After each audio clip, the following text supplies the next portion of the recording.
KPM.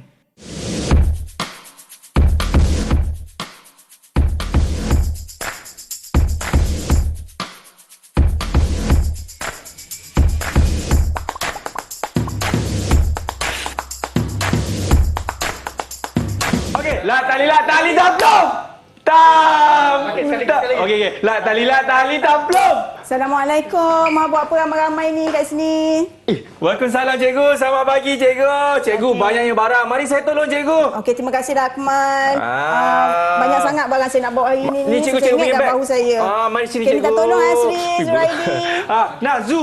Raidi pegang. Tolonglah cikgu. Kita nak ke bilik guru Azman, jom. Jom kita Okey. pergi bilik guru.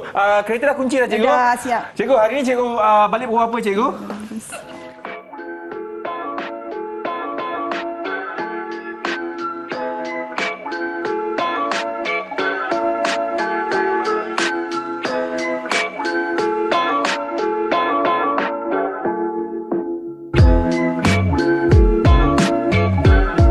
Assalamualaikum, salam sejahtera. Apa khabar semua? Selamat datang ke Pentaksiran Psikometrik bersama dengan saya Akmal Nazri. Saya pasti murid-murid semua dah nampak kan guru yang akan kongsikan mengenai Pentaksiran Psikometrik kali ini. Tapi sebelum itu, saya juga ingin memperkenalkan jurubahasa isyarat kita. Inilah dia Cikgu Suhaili. Apa khabar Cikgu Suhaili? Yap, inilah dia Cikgu Suhaili yang akan bersama dengan kita. Baiklah, dan sekarang ini saya ingin menampilkan guru kita iaitu Cikgu Nur Ashikia. Assalamualaikum Cikgu.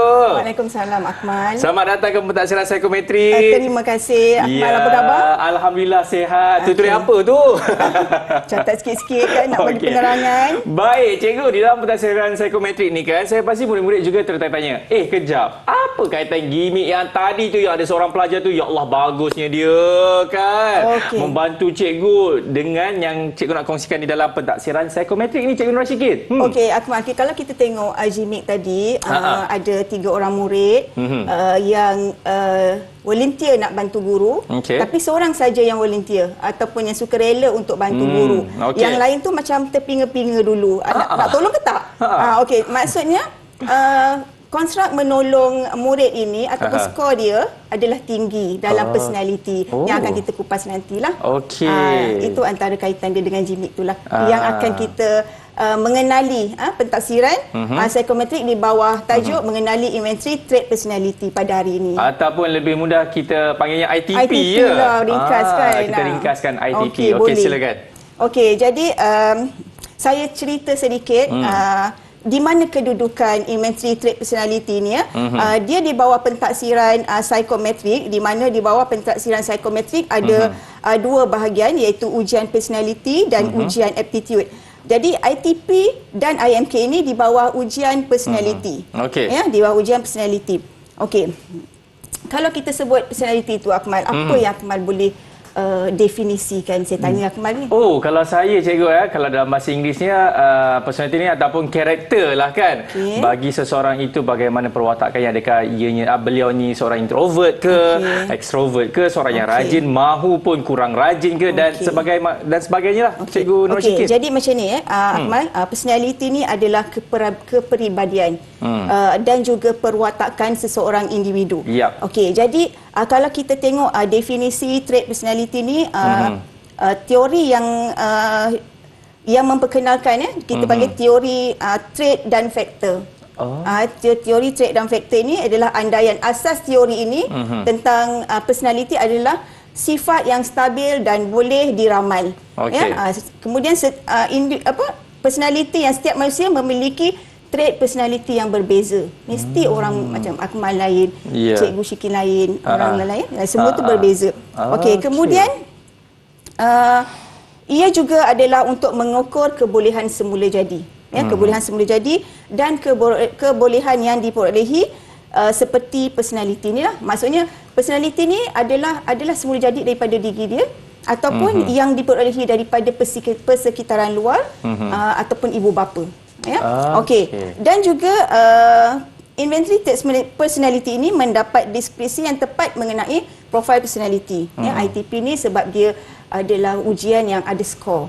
Jadi kita boleh melihat deskripsi yang tepat kat situ. Okey. Dan sudah tentu ITP ini meningkatkan pemahaman yang lebih mendalam tentang sifat dan perbezaan individu. Jadi kita tengok contohnya dalam satu-satu kelas tu, katalah ada 30 orang murid. Okey. Contohlah. Okey. Jadi 30 orang murid ni, katalah 15 orang murid ni seorang yang extrovert. Boleh bayang tak kelas tu macam mana? Macam saya ke cikgu? Jadi boleh bayang tak kelas tu macam mana? Jadi guru perlu menyesuaikan kaedah pembelajaran di dalam kelas mengikut personality murid, majoriti yang dalam kelas itu. Kita melihat kepada keberkesanan personality ujian ni kepada guru. Okey, jadi itu masih lagi maksud ujian tu ya. Okey, kemudian ITP ni ada apakah sasaran, kepada siapa sasaran dia? Jadi murid tingkatan 1 dan murid tingkatan 4. Tingkatan 1 hingga tingkatan 4 dan 4. Okey, tadi saya ada kata perubahan, faktor perubahan peredaran masa dan persekitaran sosial. Ya, bila kita buat waktu tingkatan 1 ni Akmal, murid tingkatan 1 umur 13 tahun kan. Ini adalah contoh ini adalah bukan contoh, ini adalah inventory trait personality yang dijawab oleh murid tingkatan 1 dan tingkatan 4. Baik. Ya, kenapa kita perlu bersama-sama murid untuk mentadbir ujian ini adalah kerana mungkin terdapat term-term yang murid tak faham. Ya, kalau kita tengok contoh, saya suka membaca bahan ilmiah. Ada yang tanya, cikgu, ilmiah tu apa? Dari segi penggunaan bahasanya. Boleh bahasa, saya tengok ke cikgu? Itu maksudnya ini dia. Ya. Baik, inilah dia. Ini bukan contoh tapi inilah dia. Itu instrumen. Inilah instrumen. Nampak tak kalau dekat sini, kalau saya boleh sebutkan cikgu saya selesa melakukan kerja tanpa bantuan orang lain. Respon ya atau tidak, itu nombor 1. Dan banyak lagi lah, mungkin ada juga yang lain seperti saya komited terhadap kerja saya, ya atau tidak, dan sehinggalah 41 kan cikgu Ya, dia ada dia ada 150 soalan objektif dan dijawab secara bertulislah. Sebelum ni PKP kita buat juga Akmal, tapi secara online. Tapi kita tetap bersama-sama dengan murid di dalam Google Meet supaya bila ada kemusykilan item yang diorang tak faham, murid ni boleh tanya kepada cikgu lah. Kemudian pilihan jawapan dia hanyalah yang ya atau tidak. Tak ada betul salah. Jadi jangan risau sebab murid ingat ujian. Kena dapat berapa pula yang betul kan cikgu? Ada betul-betul tidak. Dia hanya ya atau tidak. So tak ada salah. So tak perlu meniru pun pengujian ni. Sebab ini orang kata betul-betul kita tengok anda punya personality kan. Sebab kalau kadang-kadang murid tingkatan 1 yang melaksanakan ni, bila tingkatan 4 dia dah matang sikit, dia dah boleh membezakan ya. Tapi murid tingkatan 1 dia akan banyak bertanyalah. Jadi itulah sedikit ataupun definisi berkenaan dengan inventory trait personality. Ya, contohnya macam ni kalau saya ada baca kan, saya seorang yang tidak yakin. Saya tak yakinlah cikgu. Dan macam-macam lagi yang saya tidak suka dikongkong kan. Macam cikgu cakap tadi, tidak ada betul, tidak ada salah. Inilah yang akan menunjukkan bagaimana personality murid. Betul cikgu? Betul Akmal, sangat betul. Okey, itu saja yang cikgu ingin sampaikan? Ya. Okey, dah habis lah ni. Belum habis lagi lah. Okey, kita nak berhenti rehat dulu kepada anda semua. Jangan ke mana, selepas ini kita akan kembali dalam pentaksiran psikometrik.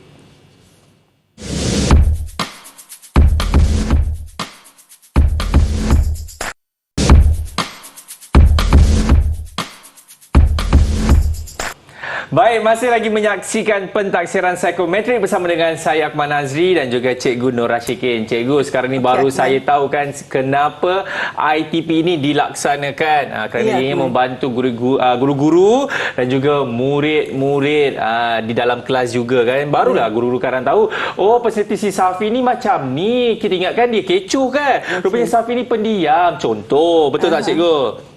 Betul Akmal. Apa lagi cikgu nak kongsikan? Okey Akmal, untuk kali ini kita akan pergi kepada definisi konstruk inventory trait personality. Nampak macam panjang ya. Apa tu pula? Apa dia tu Akmal? Okey. Pertama adalah kita tengok konstruk ITP ni ada 15 konstruk. Okey. Ada 15, nampak banyak kan? Okey, jadi kita kena pergi tengok satu persatu apa yang dimaksudkan dengan konstruk ITP yang 15 ni. Jadi kalau Akmal tak pernah buat, jadi tak tahulah. Ya. Kan? Okey. Jadi yang pertama itu autonomi. Konstruk autonomi. Konstruk autonomi ni adalah individu yang sukakan kebebasan dan dapat mengawal aktiviti harian. Ya, kalau itu saya tandakan ya lah untuk saya ya. Okey, jadi Akmal, bila kita menjawab inventory personality ini, inventory trait personality ini dia mengandungi skor. Ya, okey. dia mengandungi skor, iaitu dia ada skor rendah, skor sederhana dan skor tinggi. Okey. Jadi untuk konstruk ITP yang pertama autonomi ini, jika skor murid itu tinggi, jadi murid ini adalah seorang yang sukakan kebebasan. Dia sukakan aktiviti luar.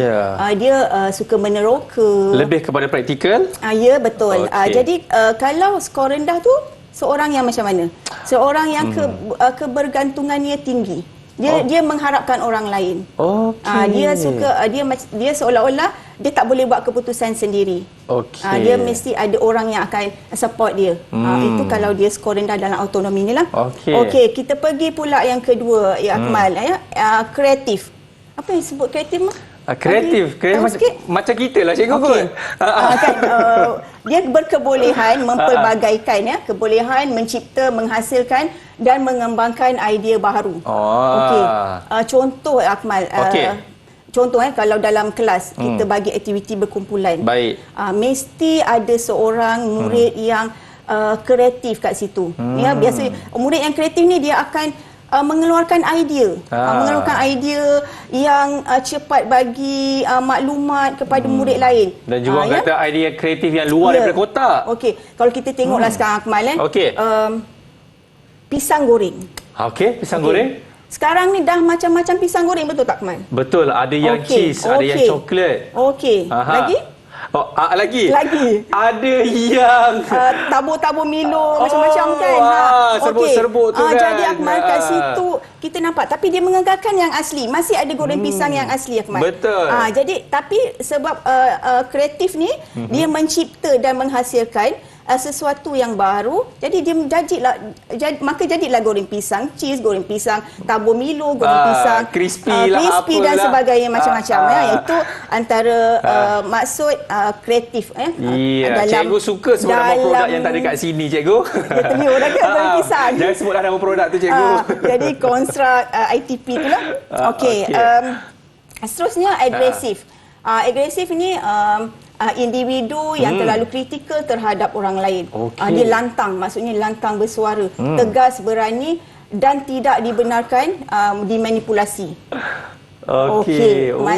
Jadi kat sini tahu Akmal, kita kalau kita melihat kepada skor tu, skor sederhana yang bagus untuk murid kat sini adalah seorang yang tegas, dalam masa yang sama dia mempertahankan hak orang lain.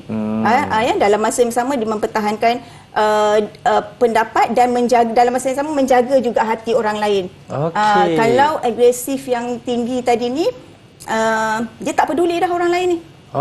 Janji dia sendiri yang dia sendiri yang dapat apa yang dia nak. Dia mesti macam tu.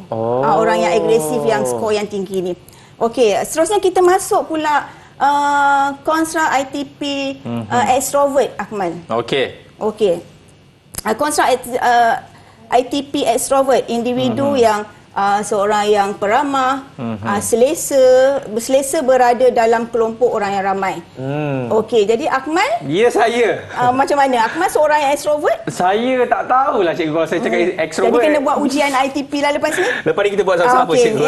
Okey. Seterusnya adalah pencapaian. Pencapaian individu yang bersemangat, bermotivasi dalam menyelesaikan tugas. Maksudnya kita tengok, bila kita tengok di sekolah tu Akmal, murid yang ada pencapaian yang tinggi ni, dia kalau diberi tugasan, dia akan berusaha walaupun susah, dia akan berusaha untuk laksanakan. Berbanding kalau murid yang skor rendah dalam pencapaian ni. Maksudnya dia Kalau tak dapat buat tu dia macam dah lah, habislah. Tak nak usaha, tak ada usaha, bergantung kepada orang lain juga.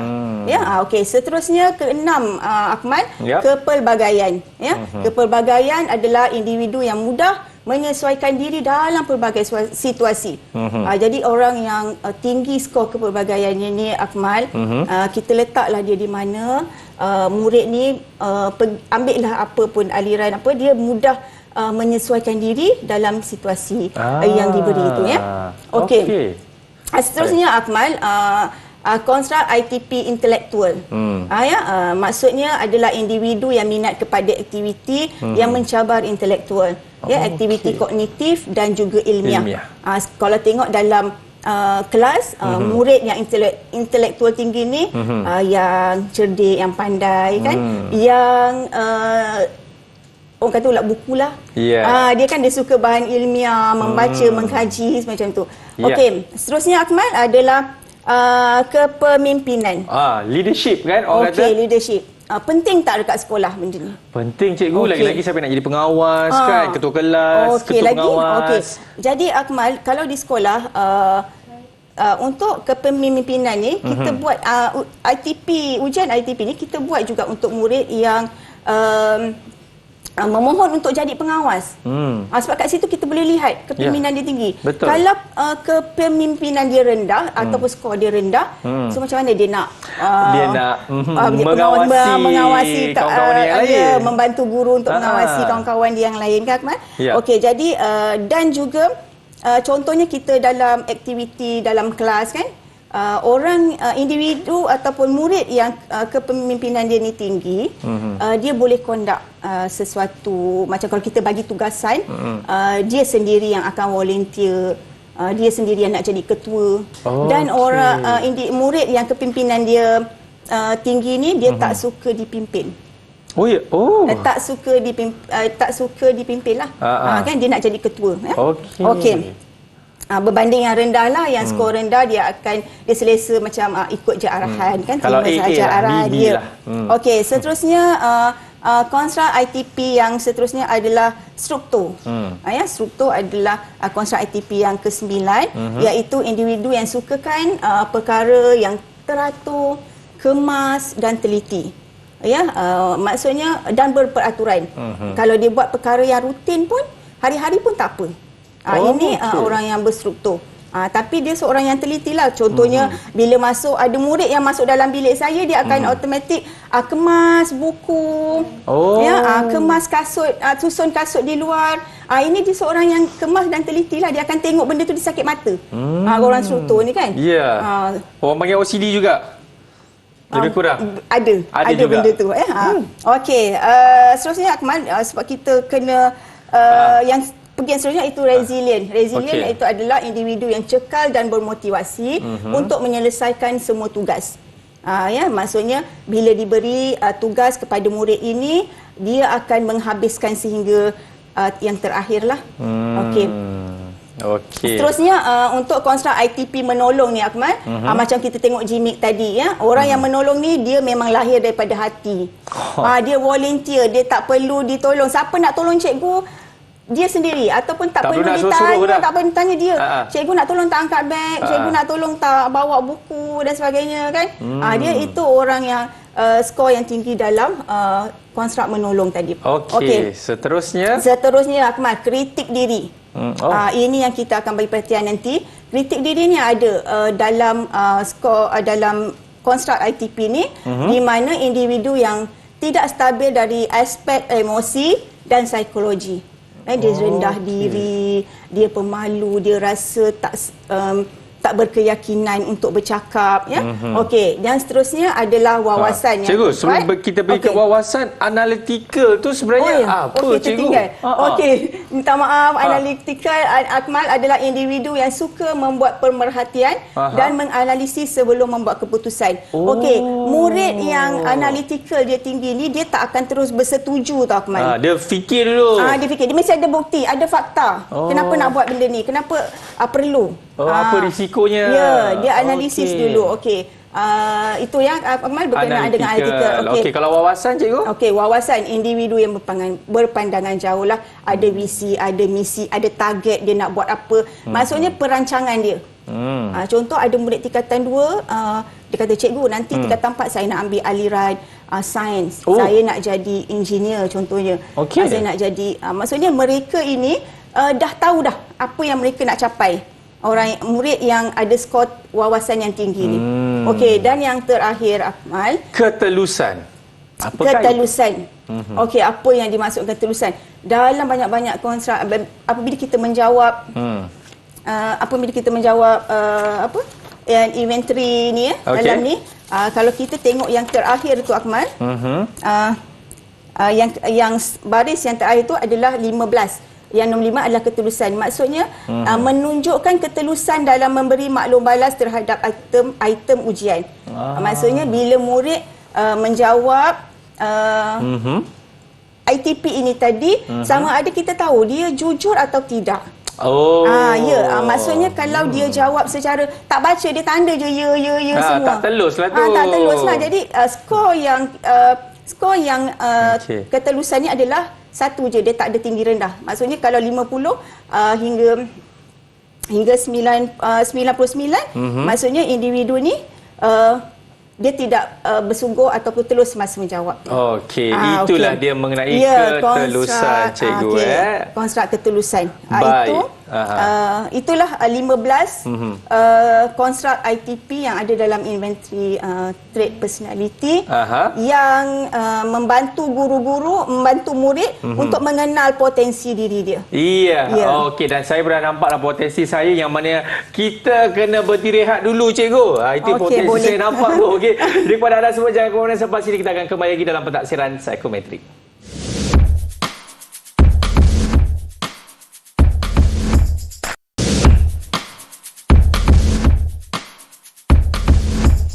Baik, masih lagi menyaksikan pentafsiran psikometrik. Cikgu, banyak yang saya tahu mengenai ITP ni kan. Tapi saya nak tahu juga mengenai pentafsiran ITP ni macam mana, Cikgu Nurul sikit. Okey, tadi kita dah berkenalan dengan 15 konstruk ITP tadi kan, Akmal. Okey, jadi dah tahu apa maksud setiap konstruk tu. Okey, sekarang kita pergi kepada pentafsiran konstruk ITP di mana seperti yang saya maklumkan sebelum tadi, konstruk ITP ni dia ada 3 skor, iaitu skor rendah, sederhana dan tinggi. Jadi kalau kita tengok dekat sini, kita ambil 2 contoh untuk melihat pentafsiran skor tu dibuat. Dibuat macam mana. Pengiraan dia, murid akan buat bersama-sama dengan guru bimbingan dan kaunseling, dan kita akan laksanakan pentafsiran ni dalam kelompok yang kecil. Yang kecil, Akmal. Contohnya dalam kelas, jadi kita boleh pandu murid berkenaan dengan skor yang diperolehi itu. Okey, contoh kita ambil tentang konstruk ITP resilient. Konstruk ITP resilient ni, kalau ikut skor rendah tadi, 1 hingga 30. Betul. 30 maksudnya murid ini mempunyai daya tahan yang rendah. Dari segi aspek fizikal, mental, emosi, cepat mengalah, mudah bosan. Jadi murid yang ini yang kita akan bantu. Kalau konstruk resilient yang tinggi, seperti yang saya terangkan sebelum tadi, dia mempunyai daya ketahanan yang tinggi dari segi aspek fizikal, mental dan emosi, dan menyelesaikan semua tugasan dengan baik. Ini bagi konstruk yang tinggi, skor yang tinggilah dalam ITP resilient. Dan yang kedua adalah konstruk ITP tak kritik diri. Kritik diri ni kita akan panggil murid ni bila ada murid yang kritik diri skor yang tinggi. Contohnya 70 hingga 99%. Murid yang mendapat skor yang tinggi dalam kritik diri ni, dia memang akan berasa rendah diri, bimbang, sentiasa bimbang. Jadi kita akan panggil dia untuk sesi kaunseling yang murid ni. Jadi kita memang highlight murid yang kita akan panggil tu, kita nak tentukan tak, Akmal kan. Mungkinlah masa dia jawab tu ketelusan dia tu tak berapa ada kan. Mungkin dia main-main dia nak jawab. Tapi kita kena panggil juga murid ini supaya kita tahu sama ada kritik diri dia ni memang tinggi ataupun sebaliknya. Jadi murid yang ni kita akan kumpulkan dan kita akan panggil. Jadi kalau ikut tafsiran kritik diri yang skor rendah ni, anda seorang yang sangat yakin, so tak ada masalah lah. Murid itu berkeyakinan untuk melakukan sesuatu perkara. Jadi itu antara skor yang boleh kita ambil ataupun yang kita boleh tunjukkan kepada murid ataupun panduan juga kepada murid, ibu bapa dan guru tentang skor pentafsiran psikometrik ini. Yang amat berguna untuk yang pertama sekali adalah kepada potensi diri murid lah. Bila murid tengok sendiri dia punya personality ni, Akmal, so dia tahu apa yang boleh dibaiki. Contoh dia kata, cikgu saya ni suka saya nak jadi pengawas. Tapi bila kita tengok dekat pimpinan dia tu rendah. Jadi kita bantu dia untuk macam mana dia nak meningkatkan keyakinan diri dia. Daya kepimpinan dia daya juga. Kepimpinan dia. Macam mana kita nak latih dia bercakap di khalayak ramai, nak jadi pemimpin ni. Jadi perkara-perkara macam inilah yang banyak membantu kami guru-guru bimbingan dan kaunseling untuk mengenal pasti potensi murid tu. Sebenarnya murid ni banyak potensi yang dia tak pasti. Dia tak sure, dia tak pasti apa yang boleh ditunjukkan sebenarnya. Dan juga kepada guru. Kita tahu inventory trait personality ni dia personality murid, melihat kepada personality murid. Jadi guru boleh mendapatkan maklumat daripada JBK jika perlu untuk membimbing murid di dalam kelas. Itu yang kita inventory trait personality ni sangat memberi impak yang positif kepada guru dan murid. Khususnya lah di peringkat sekolah dalam sekolah. Dan sebab itulah kenapa tujuan ITP ini dijalankan di sekolah-sekolah. Betul Cikgu Rashikin kan? Dan Cikgu mungkin saya ringkas sampai apa yang Cikgu boleh rumuskan mengenai ITP ini kan. Dan saya pasti ada melihat ada kata-kata azimat yang saya rasa Cikgu patut kongsikan kepada murid-murid di luar sana. Silakan. Introvert itu untuk kita punya renungan. Introvert ialah perbezaan personality, bukan satu kekurangan. Betul. Manakala extrovert pula bukan semata-mata satu kelebihan, tapi satu perbezaan. Tapi ia melengkapi. Kalau tak ada orang introvert, tak adalah extrovert. So kalau satu dunia tu introvert je macam mana? Awak boleh bayangkan? Tak ada orang extrovert dalam dunia. Jadi kita saling melengkapi, tau Akmal. Ada introvert, ada extrovert. Jadi Akmal, secara keseluruhannya inventory trait personality ini dapat membimbing murid membentuk personality yang seimbang dan kecenderungan yang ada dalam diri murid untuk kecemerlangan mereka pada masa hadapan. Baik, terima kasih banyak kepada Cikgu Nur Rashikin dan juga kepada Cikgu Suhaili sebagai jurubahasa isyarat. Dan sekarang ini saya pasti bukan saya seorang saja, malah guru-guru dan juga murid-murid di luar sana juga lebih faham kenapa ITP ataupun inventory trait personality ini dijalankan. Terima kasih sekali lagi Cikgu Nur Rashikin. Sama-sama Akmal. Baik, kita akan jumpa lagi di dalam ini Cikgu pentafsiran psikometrik. Kalau ada salah dan silap kami mohon maaf. Kita jumpa lagi. Saya Akmal Nazri. Assalamualaikum. Bye-bye.